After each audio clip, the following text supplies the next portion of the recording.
Ég reyna að hreyfa mig svo mér hitni. Heyrið allir í mér ef ég tala svona eða vilja ég tala hérna í? Nú, ég ætla að reyna að tala líka svolítið hratt svo að restin fá að fara heim til sín bráðum og kannski einhverjir geta komið með einhverju spurningar en ég ætla samt sem áður að fá að halda erindi mitt alveg. Það búið að kynna mig, ég ætla að hoppa yfir það og hérna ætla bara samt að þakka fyrir að fá að hlusta svona frábæra fyrirlestra því að það er mjög gaman og ég heyri að við erum öll svolítið að miðla til þess sama hérna og ég mun svo sem koma aðeins inn á það líka. En ég ætla aðeins að fara yfir ungt fólk með geðraskanir og þátttöku á vinnumarkaðnum því að ég vinn núna í dag hjá VIK, starfsendurhæfingarsjóð, sem er sjóður sem að sinni eða sem að einstaklingar geta leita til þegar þeir hafa dottið úr vinnu vegna heilsubrest og eru að reyna að komast aftur á vinnumarkaði. Þeir koma til okkar, þeir fá hérna ráðgjafa og þeir fá stuðning við að leita í úrræði. Við erum ekki úrræða aðilar, við erum sjóður.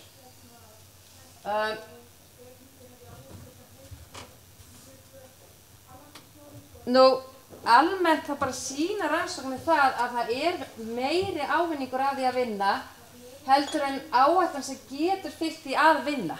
Þess að það getur líka verið stundum áhætt að vinna fyrir einstaklinga. En svona almennt er þetta meiri ávinningur. Og vinnan er almennt góð fyrir heilsu og vellíðan. Það er búið að koma inn á það hérna áður. Nú bara aðeins stutt, kringu 13% ungmennum í OECD-löndum hætti skóla og verða óvirkir og þetta er þetta hérna sem að hún Halldóra var að benda á, ekki vinnu, námi eða einhvers konar þjálfun. Þegar þessir einstaklingar, þeir náttúrulega eru líklegir til þess að verða stopulla á vinnumarkaðnum í framtíðinni og hafa slakari lífskjör og þeir eru líka líklegir til þess að vera kljást við geðheilbrigðisvandamál, sjálfsvígshættu og vímuefnamisnotkun. Staðan á Norðurlöndunum, hvað varðar geðraskanir og vinnumarkaðinn hjá ungu fólki, geðraskanir, þetta er það heilbrigðisvandamál sem hvað mesta aukning í í dag. Geðröskun er algengasta ástæða örorku hjá fólki á aldrinu 19–29 ára. Kvíði og þunglyndi er að verða einu algengasta ástæða fyrir örorku almennt. Þunglyndið er í öðru sæti og kvíðin er í 7. sæti almennt, hann er komin í 3. sæti fyrir konur, unga konur. Ungt fólk sem fer á örorku er í hættu á félagslegri einangrun út lífið og því er mikilvægt að láta einstaklinga taka þátt í vinnumarkaðnum. Ég var hérna í morgun líka að hlusta á fyrirlestra og það var að vera að koma þessi spurning hver er staðan á Íslandi í dag til dæmis varðandi algengi geðraskan hjá ungu fólki. Og staðan í dag er svo að við vitum það ekki. Við höfum hvergi tölur, ég held að þið eru alveg sammála því, ég er búin að leita og við vitum ósköp lítið og þetta er vandamál. Og þetta er líka vandamál þegar við förum að skoða örorkuna. Af því nú ætla ég að fara með okkur inn í svona heimtölfræði og fara að skoða með okkur súlurit og eyða svona restina fyrirlesturum mínum í það, bara til að sjá hver er staðan á Íslandi í dag. Þannig að við getum séð svona grófa stöðun, okkur vantar allar greiningar á bak við stöðuna og það er svolítið skelfilegt. Nú, almennt bara hlutfall örorku, þetta er þróun svona í alþjóðlegu samhengi, að þá er svona stöðu, en við sjáum samt grænu línuna að hún fer hækkandi hjá Íslandi. Aðeins bara áður að fer að tala um örorku, þetta er náttúrulega flókið hugtak og það eru mismunandi aðferðir eftir löndum sem eru notaðar. Þannig að það heldur ekki hægt að tala um þetta og bera mikið saman á milli landa. Og það flækir svolítið allan samanburð. Nú, aðeins bara að sýna ykkur fjölda með 75% örorku að þetta gildi í janúar eftir kyni og þetta er núna. Og þá sjáum við að það er svona almennt það fleiri konur heldur en karlar sem eru á örorku. Og við erum að tala um 75% örorku.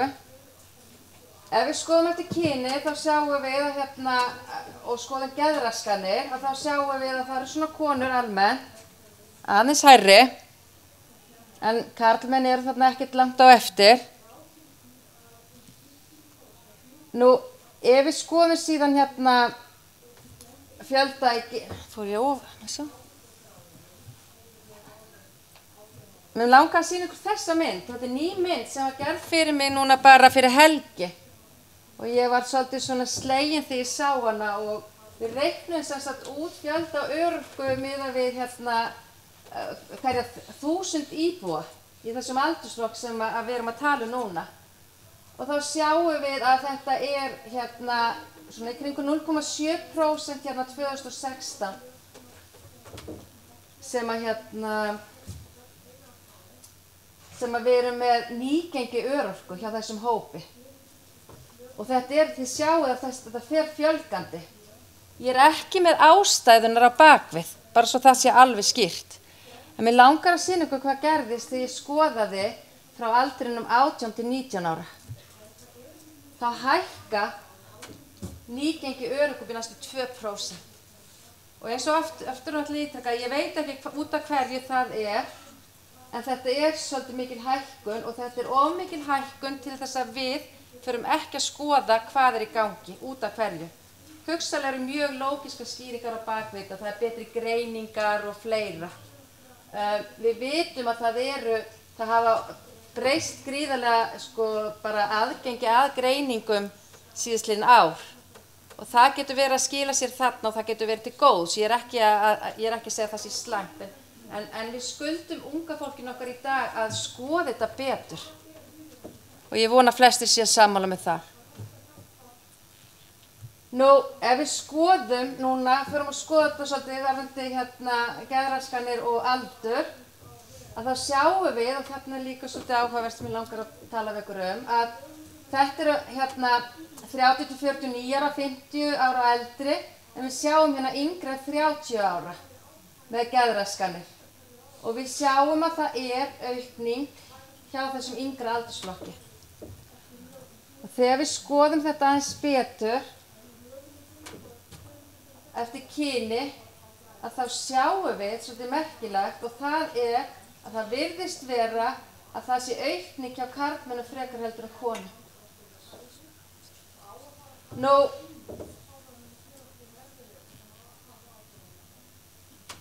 hér erum við með rosalega flókna mynd. Ég veit að ég aðeins að keyra ykkur svolítið út með myndum, en þetta samt mjög hollt fyrir okkur aðeins að skoða þetta. Hér erum við með fjölda 30 ára yngri með 75% örorkumat eftir orsök örorku og þá sjáum við að geðraskanir meira og minna það sem að þetta unga fólki að kljást við. Ef við skoðum síðan bara geðraskanir, þá sjáum við aftur þetta munstur sem ég var að sýna ykkur áðan. Að fjölgunin, hún virðist vera hjá ungum karlmennum frekar heldur en ungum konum. Og velferðarráðuneyti gerði rannsókn núna 2016 þar sem þeir skoðuðu og voru með 800 manns í úrtaki, ungir einstaklingar sem voru á endurhæfingarlífeyri og hérna örorku. Og þeir fundu út í þeirri rannsókn, það voru ekki allir sem tóku þátt, það voru ekki allir sem svöruðu, en í þeirra rannsókn kom í ljós að sá hópur sem fjölgaði hlutfallslega mest á hérna lífeyri, það voru ungir einstaklingar, karlkyns sem fóru á örorku við 18 ára aldur. Þeir sem sagt hoppuðu beint inn í örorkuna. Og það geta verið eðlilegar útskýringar, þetta sá hópur sem að stækka mest, en við verðum að fara að skoða þetta og við verðum að fara að athuga hvað í gangi og það svolítið erfitt. Ég búin að vera að hringja á milli stofnana og spyrja hvað getum við gert, getum við tekið saman tölur og það engin til dæmis samræming í tölum á Íslandi. Það eru tölur hér, það eru tölur þar og svona alls staðar, en það einhvern veginn mjög erfitt að koma þessu saman. Og það ekki gott mál. Nú, þegar við förum síðan að skoða meira en örorkumat og förum að fara yfir endurhæfingarmat, það þegar maður fer á endurhæfingarlífeyri, það sem sagt þegar maður áður en maður fer á örorku, þá fer maður á endurhæfingu og reynir að vinna í því að ná bata, þá sjáum við svolítið merkilegt og það að konur, þær hérna eru náttúrulega mun fleiri, á endurhæfingarlífeyri heldur en karlar. Hér sjáum við örorkumatið og þetta hérna endurhæfinga. Ef við skoðum aldurinn 16–19 ára, þetta svolítið svona skrautleg mynd, þá erum við að sjá að konur eru hérna að hækka og meðan karlmenn að lækka á þessum árum hérna. En ég ætla að sýna ykkur þessa hérna mynd, næstu mynd. Og það frá 20–24 ára og þá sjáum við að konur eru mun fleiri sem að fá hérna endurhæfingarlífeyri heldur en karlmenn. Á meðan við sjáum að hérna kemur það sem ég var að tala við ykkur áðan, að það eru fleiri karlmenn sem fara örorkumat heldur en konur í þessu aldurstímabili. Og þetta eitthvað sem við erum að sjá svolítið hjá okkur, hjá VIRK, því að við fáum mikið fjölda af einstaklingum, náttúrulega á endurhæfingarlífeyri en líka á örorkumati en sérstaklega endurhæfingar. Og það sem við erum að sjá að það er mikil aukning í hérna fjölda ungra kvenna sem að koma til okkur. Þannig að ég ætla aðeins bara að segja ykkur frá stöðu mála hjá ungu fólki í starfsendurhæfingu. Þetta er fjöldi 25 ára yngri sem hafa leitað til okkar til þess að fá aðstoð við að fara í úrræði. Við sjáum að það eru mun fleiri konur sem leita til okkar heldur en karlmenn. Heildarfjöldi 690 konur undir 25 ára og það eru 398 karlmenn. Í dag eru 243 konur undir 25 ára í viðtölum hjá ráðgjafum. Þeir eru líka, eins og kemur fram á eftir, á starfsendurhæfingarstöðum. Við sjáum að þeir sem hafa lokið þjónustu eru þetta hérna 202 og 104. En það sem að mér langar að benda okkur á og við höfum áhyggjur af, það er að það eru mjög margir af þessu unga fólki sem eru að hætta í þjónustu og við vitum ekkert um. Og þetta veldur okkur áhyggjum. Því að auðvitað myndum við vilja sjá þetta fólk halda áfram. En ég held að það sé viss ástæða fyrir þessu og ástæðan er svo að við erum að sjá til okkar mikil fjölda af einstaklingum, ungum, sem að í sjálfu sér ekki tímabærir í starfsendurhæfingu. Þeir eru einfaldlega of veikir til þess að koma til okkar. Og það er þetta, þess vegna þetta er svona líka ákall hjá mér að heilbrigðisþjónustan og kerfin þarna úti fara að sinna akkurat þessum aldursflokki og Nanna og Halldór koma svo vel inn á þetta líka. Okkur vantar eitthvað til þess að grípa þetta fólk. Við höfum svo lítið. Og eins og kemur fram að einstaklingar sem að útskrifast að BUGL 18 ára, að það er ekkert samansmerki með það að þeir séu komnir strax í þjónustu einhvers staðar annars staðar. Við tínum þeim þarna á þessu, þannig að þetta er mjög viðkvæmur aldursflokkur, því að þetta er akkurat aldurinn sem að þetta fólk fer að taka þátt í félagslífinu, fer að taka þátt í vinnumarkaðinum og við tínum þessu þarna og við höfum ekki eins og tölu þetta. Ég veit, ég er rosalega svartsýnin, en við erum að tala um lítið brot, því að ég er alveg sammála hérna, Bóas kom alveg inn á það, við erum með frábæra kynslóð af ungu fólki og það er rosalega margt jákvætt í gangi. Við erum kannski hérna 3 ára að tala um litla broti sem við þurfum að huga betur að. Nú, við sjáum líka að þessi fjöldi hann er að aukast hjá okkur eins og ég var að tala um áðan og það er konur sérstaklega. Og þetta er áætlaður fjöldi fyrir 2017 miðað við það sem komið er núna akkúrat í dag. Konur eru mun fleiri að leita til okkar heldur en karlmenn í undir 25 ára aldri. Og við höfum svolítið áhyggjur af þessu.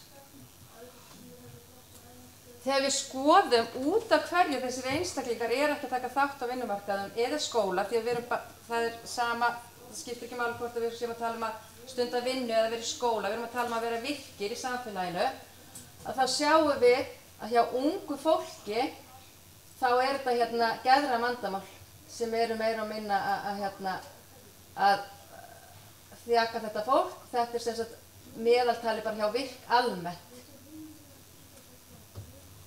Þannig að þetta eru ungir einstaklingar sem leita til okkar með geðræn vandamál. Nú það sem við gerum í VIRK og við erum tiltölulega nýfarin að gera þetta núna, það er að við þyngdaröðum einstaklingum eftir því hversu mikla þjónustu þeir þurfa að fá frá okkur. Þá er ég ekki að tala um úrræði, úrræðin eru bara á fullu, heldur að ég að tala um það hversu mikið að sérfræðingu þurfa að koma að þessu. Við erum með ráðgjafa sem eru starfandi, en í vissum tilfellum þá eru þeir með það þunga einstaklinga að þeir þurfa að fá að spegla sig með sálfræðingum, með læknum og sjúkraþjálfurum. Þannig að við reynum að svona þyngdarflokka svolítið eftir það og þá sjáum við að þessi ungu einstaklingar, þeir þurfa mun meiri aðkomu sérfræðinga hjá okkur heldur en svona meðaltali hjá virk. Þannig að það svolítið bendir líka til þess hversu þungur hópur þetta sem að við erum að koma að. Og við sjáum líka, sérstaklega ungu konunar, þær þurfa lengri tími í þjónustu. Meðaltali 15 mánuði. Nú, hvaða úrræði höfum við fyrir þetta unga fólk? Við náttúrulega fórum að fá svolítið áhyggjur af þessu fyrir töluverðan tíma og fyrir stuttu þá vorum við með svona hugmyndasamkeppni af því að það sem við gerum að við, eins og ég segi, við styðjum þetta unga fólk í að sækja sér úrræði og það verður nú bara að segja eins og í dag. Ég veit að við náttúrulega erum með starfsendurhæfingarstöðvar og við höfum nýtt þær mjög vel.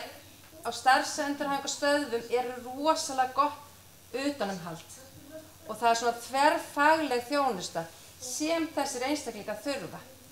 Fyrir utan það þá höfum við mikið verið að kljást við þessi bara stöku úrræði sem að okkur finnst ekki vera að gefa nógu góða raun. Við þurfum miklu meira að þverfaglegu teymi að halda. Þannig að við fórum í hugmyndasamkeppni þar sem við vorum að biðja einstaklinga eða úrræða að koma með svona einhverja nýjar hugmyndir fyrir unga fólki og við fengum fullt af frábærum hugmyndur, það vantaði ekki og við urðum mjög glöð yfir því og við vorum að leita eftir einhverju öðru en sálfræði, þjónustu, sjúkraþjálfun eða svona þessu hefðbundna. Við vildum fá þverfagleg og við vildum líka fá eitthvað sem væri með meiri virkni af því að þessir einstaklingar þeir svo sem ekkert endilega að sinna þessu stöku úrræðum allt og vel. Það þarf einhvern veginn að grípa það meira. Það þarf að virkja þá og fá þá svona meira til að taka það. Og nýjúrræði í dag erum við með, eins og við erum að byrja núna með þetta lýðheilsusetri ljósbrot, þetta er svona pep-up eins og ég var að segja, þetta er færni til framtíðar.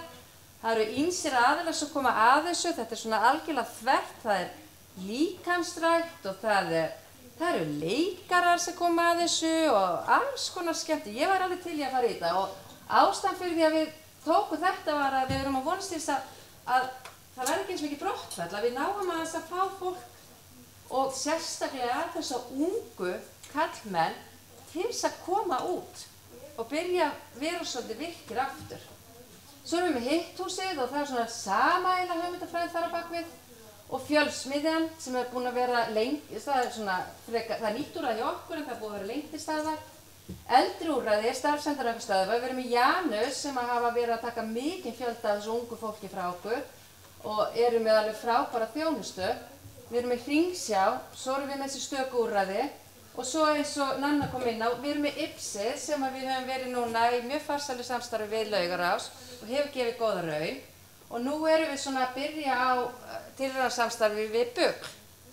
Af því þeir eru svolítið í vandræðum með þessa ungu einstaklinga sem eru að útskrifast frá þeim og þeir svolítið bara missa. Nú, ef við horfum síðan frá þessu brottfalli sem okkur finnst mjög leiðilegt en erum að reyna að sjá hvað við getum gert, að þá sjáum við að þeir sem klára þjónustunni hjá okkur, að það er bara ágætur árangur. Og við sjáum konur í upphafi varðandi vinnumarkaðinn og konur í lok á þessum aldri og við erum að tala ekki bara vinnumarkaðinn heldur líka nám. Og við sjáum það líka hjá karlmönnum. Þannig að ef við náum og ef við getum fengið þau til að sinna sínu, þá gengur þetta ágætlega. En vandamálið er að við erum ekki alltaf að ná því. Og ég held að hluta því sé að við erum að fá hópa til okkar sem eins og ég ætla bara að segja að það eiga aðrir að vera að sinna þeim betur áður en þeir koma til okkar. Við strögglum svolítið þarna. Og ég held að það stafar út af því að það er ekkert fyrirbæri þarna úti sem að sinnir okkur þessum aldursflokki. Við höfum áhyggjur af 3 hópum af ungmenni, ég á svona að reyna að fara í gegnum þetta. og það eru þessir hópar. Það er þetta sem ég var að tala um. Það eru þessi ungu menn, þeir eru menn, sem fara á örorku 18 ára aldur. Þetta eru einstaklingar sem eru greindir með einhverfu, Asperger, aðra þroskaraskanir, engin snerting við vinnumarkað. Við vitum að eins og erlendis, til dæmis frábær starf út í Danmörku, þar sem að IPSIð, það er verið að útfæra IPSIð til dæmis fyrir einstaklingar með einhverfu og það er að bera góðan árangur. Þannig að það eru tækifæri til að veita einstaklingum færi á að taka þátt í samfélaginu. Við höfum áhyggjur af þessum ungu mönnum sem Halldór kom inn á, og mér fannst þetta frábært, hikikomori, og ég bara var allt eyru, en það sem kannski við erum að sjá hérna meira, það er kannski þessi líka að það er þessi vanvirkni, þessi dægurvilla, breyta sólarhringnum, það er mikið notkun á tölvu, það verður bara alveg að segja sem svo er. Þetta er náttúrulega líka bara breytt þjóðfélag, þetta er bara breytt munstur og við þurfum einhvern veginn að átta okkur á því og ekki bara þusa og skilja ekki þessu unga fólki. Þetta er bara breytingar og við verðum einhvern veginn að breyta okkar nálgun gagnvart þessu. Við getum ekki troðið þeim í okkar norm, en við höfum áhyggjur af kannabisneyslu. Það er bara staðreynd. Og ég er bara svolítið svona, fór sofandi að feyða rósir svolítið, ég svolítið það, ég sé að Bóas hrist kinka kolli. Af því að þetta er orðið normalisera. Þetta er bara normið í dag. Þetta er í öllum partíum. Það á ekki að vera það, en við erum komið þangað. Þannig að við þurfum líka að breyta nálguninni þar. Við þurfum svolítið að bara snúa svolítið við og segja, hei, hættum að hugsa þetta út frá okkar forsendum, reynum svolítið að fara að nálgast þetta út frá forsendum unga fólksins. Nú, og síðan hef ég persónulega mjög mikla, því þarna liggur minn svona, þarna liggur minn áhugi mjög mikið, það er þessar ungu konur, ég hef unnið mjög mikið með þeim, og það er þessar ungu konur, ungu mæður undir 25 ára, sem er að kljást við almenna geðraskanir, og þá er ég að tala um kvíða og þunglyndi. Og þær eru með sögum stoðkerfisvandamál, þær eru með sögum áfall, þær eru jafnvel með persónuleikaraskanir og fleira, með samslátt og ég veit ekki hvað og hvað. Þessi hópur, hann er þarna, hann er til staðar og við erum ekki að sinna hann nógu vel, hann týnist. Og það sem verra er að hvatinn hjá þessum ungu konum til þess að taka þátt til dæmis í vinnumarkað, hann er ekkert rosalega mikill. Því að vitið hvað, þær hafa það jafnvel betra að vera á sinni örorku, tala nú ekki ef þær eru með börn. Og ég bara segi það hér og nú. Ég veit að fyrir nokkrum árum mátti maður ekki segja þetta, en þá var maður farin að sjá þetta. Og við erum að sjá þetta meira og meira. Þannig að hvatinn í kerfinu, hann er ekki nógu mikill til þess að fá þær til þess að fara út og taka það. Því það er ekkert gaman að vera kannski 3 barna móðir, ung, þreytt, með vefjagigt og ætla að fara að vinna einhverja leiðinda vinnu sem þú fær skýta laun fyrir. Þannig að þetta er svona margt sem við þurfum að skoða. Þetta er okkar áhyggjur. Og ég vona bara að það verði þarna, að ég heyri að það eru fleiri sem eru þarna og ég vona að við förum svolítið að taka höndum saman og við förum að sinna þessu ungu fólki betur og leggja svolítið meiri þrýsting á að geta sinnt þeim betur. En ég ætla bara að ítreka orðin hans Bóasa. Þessi kynslóð sem er alast upp, hún er náttúrulega bara alveg geðveik flott. Þetta er svo sterkir einstaklingar og þeir eru svo flottir og með flott viðhorf. Þannig að bara endum á þeim nótum. Takk fyrir.